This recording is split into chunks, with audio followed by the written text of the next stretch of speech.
everyone, this is your NLP life coach Lebohang Dladla. Welcome to another Flashback Friday on my YouTube channel. It's still spring, we are still decluttering, we're still cleaning out, and we are still on the coaching couch.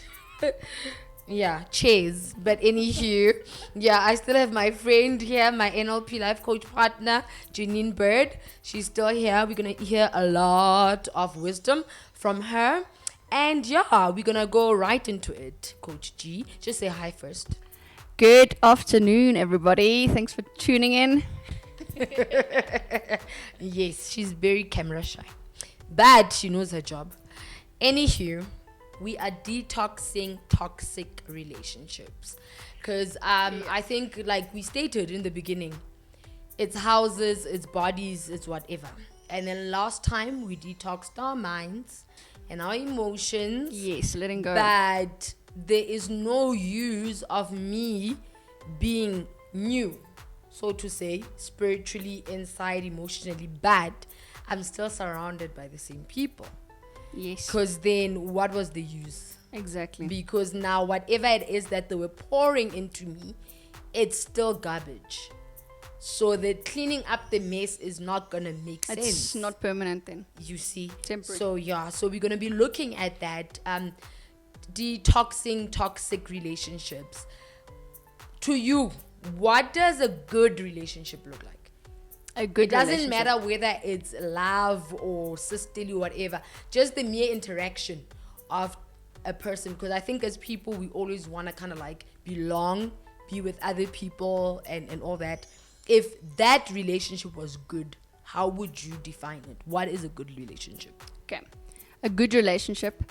No one can make you happy. You have to make yourself happy. So a good relationship is based on trust. And then obviously everything else will follow. But trust is the main important thing. But when you see a relationship from far, what a good relationship is, it would be letting one another go, do their own thing, still interacting with their own friends, and then still then sharing special thoughts and special moments with one another.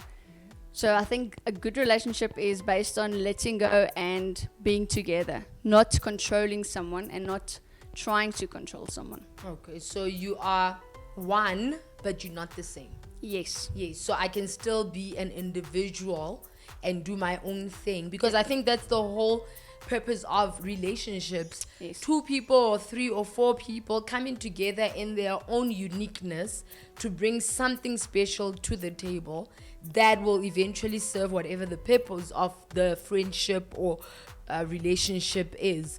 Because also you can find very toxic relatives.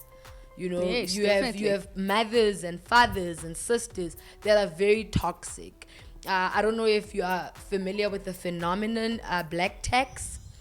No, but you're going to tell me right now. I'm gonna explain it to you. So mostly in South Africa, in the black culture, most of us, after we work or when we start working, despite the fact that I have like dreams of buying a car, buying a house or whatever, there's this phenomenon of black tax that I need to go back home and pay off what my parents actually kind of like put into actually making me the successful doctor or lawyer or whatever that I am. And it's not a matter of we saying don't go back home and plow back, because most of our parents, obviously, they do sacrifice a lot. You know, they sacrifice their roof or whatever so that you can go to school. But it becomes black tax when now I'm forced to, you know, my first salary or my whole salary, and now you have, whether it's your siblings or whatever, they always want things from you, and it's not about you anymore. Now you're even scared of going home or picking up your parents' phone, because all they want is money, or come do this at home, go do that, and that, you find it can be very toxic.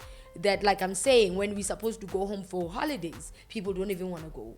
Or when people are supposed to even pick up the phone, they don't even do that, because now it's like, It's a stress. it's stress, you Yes. know. So like you said, it's letting go, it's being trusting each other and all that. So I would think then that toxic relationships are about where one cannot be fully themselves, cannot express themselves, where one is always judged, Oh, yeah. where you don't really trust yourself around the people or the person, where you are not allowed to grow, Yep. you know. You're getting that And false identity because that person is trying to create something that isn't even you at yes. the end of the day. And then, but because you are with them, it's like, okay, fine, they want me this way, I'm gonna stay this way. And then when they find you with me, they see a totally different person, and then they want to be like, oh my word, you're so fake. And it's like, no, with you, I'm just never allowed to be myself. This is the Sure. real That's me. sad, eh? And that's sad because Very. you go interchanging between personalities Yes. now as if you have a split personality disorder.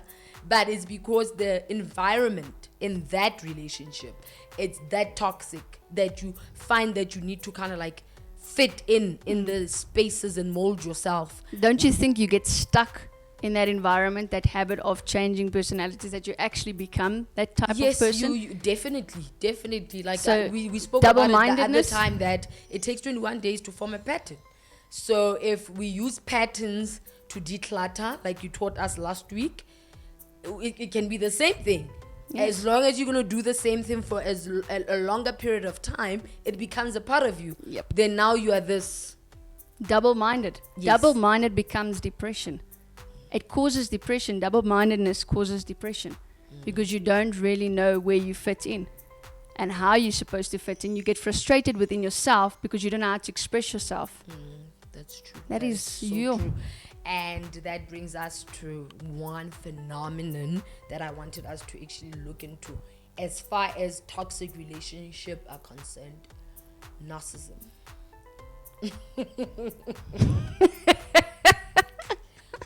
Narcissistic behavior. Talk to mama. Narcissism. What would you like to know about narcissistic relationships? One, for you, what does it entail? Have you been in Definitely. a narcissistic relationship? Definitely, I've been, yes. And how did you get out of it? And then I'll share my experience. All right. Whatever. So Yeah. I let's wasn't- just first tell them what narcissism is. narcissism is when a person has a split personality, but in that same way they are treating you like you are not good enough. So they're bringing you down, making you feel insecure and unworthy, and where they imagine this great achievement that they've achieved in life, but they haven't really achieved it. So they create a false perspective of who they really are. That's what narcissistic is. And narcissistic people abuse other people by giving them a lack of self-confidence. They totally break them down mentally and emotionally. And it's not physically, but mentally and emotionally, which can be a problem in the long run. It's good that you mentioned that with narcissistic people, it's never physical. No, it's not. And most people, unless they see something, they don't look at it as abuse. Yep. But it's that scar that you don't see that stays forever, and that eventually just alters the very being of who you are, because you can't exactly be like, but you hit me. And in most times when the words come, it's just a feeling, like you feel like there's no evidence. Yes. But the evidence somehow does come in the long run in terms of how you end up being altered from who you were or who you were meant to be into what you end up actually turning into based on how this person treats you. And they first treat you by making you scared. They place fear into a person. And when you get fear, you are so abided in them, what they say, what they do. You don't really want to do anything else because what is that person going to think or say? So they first place fear into you, and then they control you. And that's how they manipulate you. And the sad part about it, G, I think it's because that it also happens on both sides, Yes. men and women. Definitely, yeah. You know, you can have a friend, we are friends, we good friends, but I'm very narcissistic.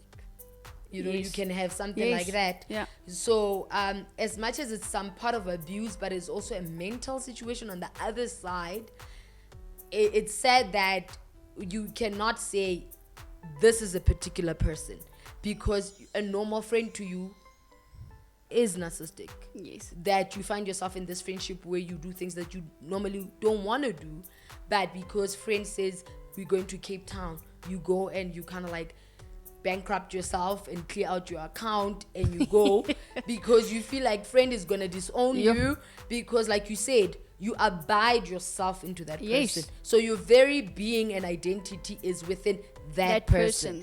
And should they cut you off, you know what it's another smart thing that narcissistic people do is they have a way of telling you how pretty you are and then ending it with just bringing you down within the same sentence. Definitely. Like, oh, you're so pretty. Oh, but look this at your hair. I mean, where are you coming from? Where are you coming from? If your hair was like this, then your eyes will come out. So I'm telling you little subtle, what's this? Compliments. Ne? But in the same breath, in the same time, I'm like, that them. Hair. That hair needs a match. And then yes, and then in our sense, it will work because probably I'm narcissistic because I don't have beautiful long hair. So what I would say is, your eyes will look prettier and whatnot if your hair was not like this and like that. And because every time when you wear something or anytime you embark on a journey or a project, you always look for my second opinion. What are you gonna think? Maybe I don't need this hair. Definitely. And then you cut the hair, and then now when you've cut the hair, now I feel good because I feel like, okay, I got control. Yeah, and now we're on the same, because now we both have short hair, and nobody when they approach us can talk about your hair. But a narcissist is a person that has a low self-esteem. They've got a very low self-esteem, and they create an imaginary person who they not really are by controlling someone else. Yeah, they pump themselves with ego. Yes. It's like a bully. Yes. So they're feeding on that person's energy, and you feel so tired and drained all day long, and you can't really get to the point, what is wrong with me? But it's that person sucking out all your energy out of you every day, all day. So that they get your self-esteem, they get your confidence. They can boost themselves. And then they boost themselves just so that they bring you down. So I know that it does happen a lot with that. And also with gaslighting. With gaslighting is when somebody makes you feel like you are wrong for thinking what you're thinking. You are wrong for saying what you're saying. Or you're wrong for even suggesting what you're suggesting, then you start questioning yourself anytime you have an opinion. Self-doubt.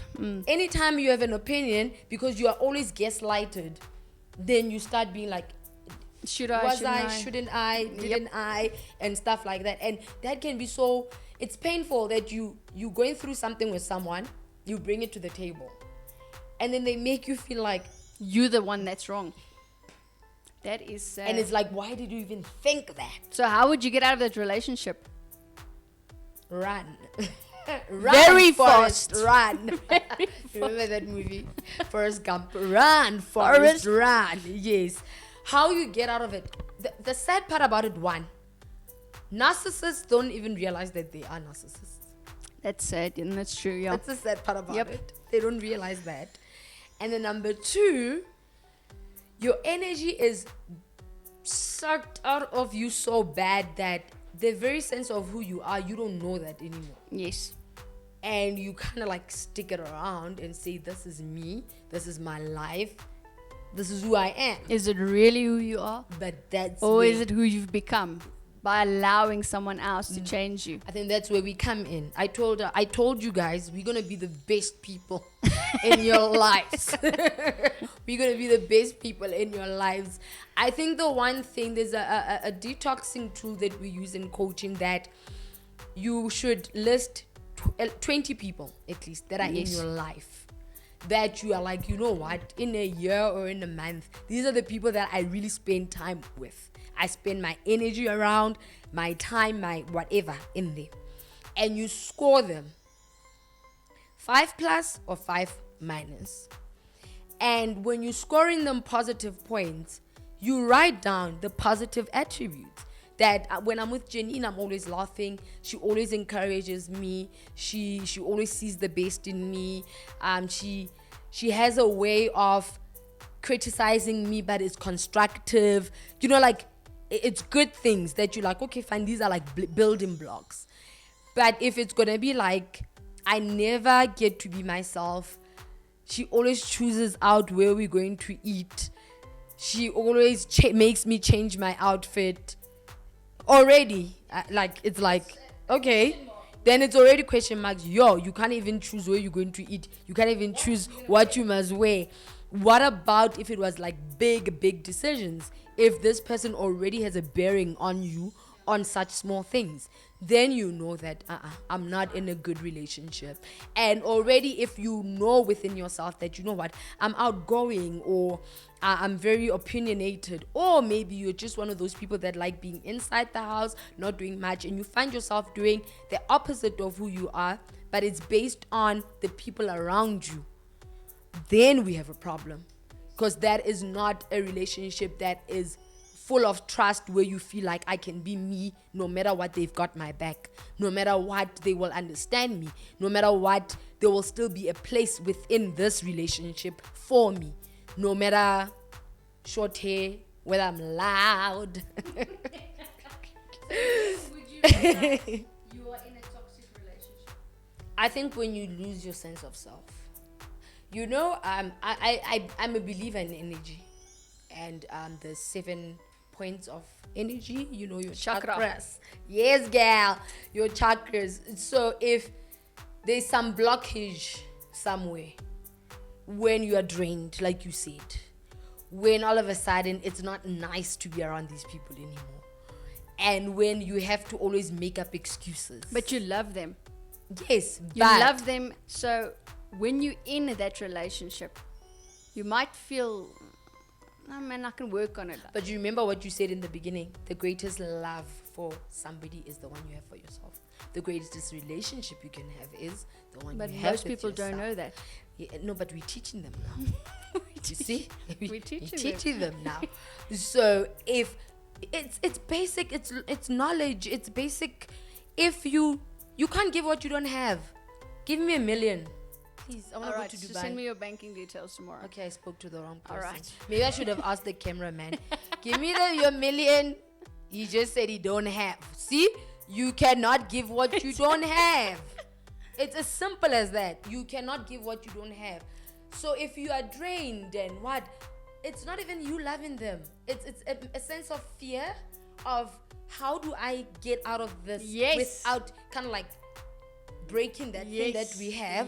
So it's not even love anymore. It's fear. Yes. But we need to break away from that fear. And then when we break away from the fear, unfortunately, guys, like I'm always saying, you need to be very uncomfortable in your comfort.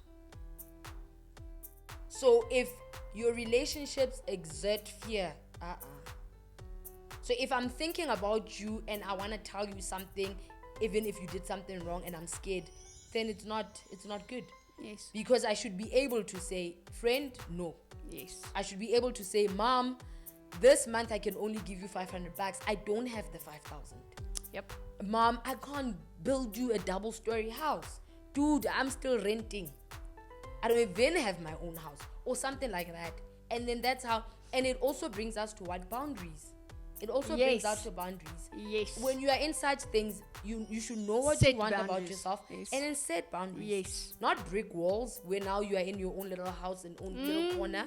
Boundaries that you are not allowed to ask me money, or it's our friendship, but our friendship does not involve money. Yes. Yes, I still love you. Just don't Yes. come to me for money. Yes. Things like that. You just set little rules that will guide the direction of this relationship. And your worth will be revealed. And your worth will be revealed, because Yes. now you stand up for yourself. Good. Now they know that, I can't play with that one, And then you start seeing them going to the little. Yepo. Then that's when you're like, what happened to the Miss Know It All? Let's go out and party and tap what. Then you get them help. You reveal the truth. Yes, then you reveal the truth. So guys, I think that will be the first thing. We've started spring cleaning. If you've been part of the series, you will see that we looked at what is wrong with our situations. We took stock, we took action, we decluttered, and things like that. And if you are someone that has been really going through all these things and you want to do better, unfortunately right now you're gonna have to sit down and say, I have friends, I have relatives, I have colleagues, I have acquaintances that Make need the to list.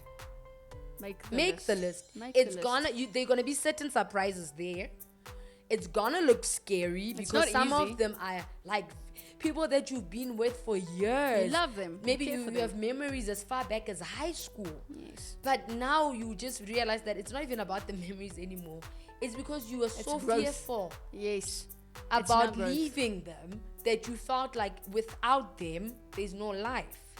So if you are really, really intentional about decluttering, about spring cleaning, about starting over, you will make that step and take charge and say, you know what, the cameraman needs to go, I need to hire a new one. He doesn't have $1 million, bruh. I just asked for $1 million, couldn't even give me that, so he's fired. I'm Weakest joking. link. You said it, not me. But anyhow, so guys, yes, that is it from us today in terms of toxic relationships. So just go there and take stock and do a little audit of the kind of relationships that you are in, whether it's family, whether it's friends, whether it's acquaintances, whether it's colleagues. I say rather have a small circle of good people, True people, than a huge following of controlling people. Yes, you know, stealing your joy. Yes, so just go home, take that audit, take that stock, and start doing that. And okay, another way I would say leave people, you don't go to people and say, I'm leaving you, I don't want you no more. No, you cut down on the times and certain things that you used to do with them. Yes. If you guys used to do breakfast at a certain restaurant every Saturday, you don't do that anymore. If you guys used to go to a certain whatever, little things that you guys used to do together, you cut down on those activities. When you cut down on those activities, you cut down on time spent with those people. When you cut down on time spent with those people, you cut gain down on growth. On the energy that they've Yes. been sucking out of Yeah. you. Then you start being like, oh, okay, starting to find things that you like, doing what you want. God forbid you didn't even like going to that restaurant and eating that, but you went because friend wanted you to. You see? So yeah, in a nutshell, guys, go and detoxify those toxic relationships, and just be aware of your surroundings and people that you spend your time with and you spend most of your time with, and so that it's good for your own growth, it's good for your own mental health, and it's good for your own personal development, and so that as a person that you grow. So that's it from us from this week's Flashback Friday with your NLP life coach Lebohang Dladla. Keep following me, subscribe, and guys, when you subscribe, please view. You know, I have more subscribers than I have viewers, so you don't just subscribe. After you subscribe, you hit the notification bell so that every time we post, then it will show that Flashback Fridays has posted, and then you go and check out the videos. And then also follow me on Facebook, Lebohang Dladla NLP Life Coach, and also on Instagram, Lebo_Musala. And also, guys, come and enjoy a beautiful scenery and the restaurant and the food and everything here at Lavender Hill. And on our next week, we'll be giving away some prizes. But yeah, tune in for that. And thank you to In-House Media and Communication House. We are not firing anyone. We love them so much. And and Kinako TV, subscribe, watch. And on Kinako TV, there's a lot of things. It's not just Flashback Fridays. There's a lot. There's podcasts, there's radio, there's a whole lot of things. It's also a media house. And to Coach G, thank you so much. Thank you for joining me, and I'll see you next week. See you. Bye.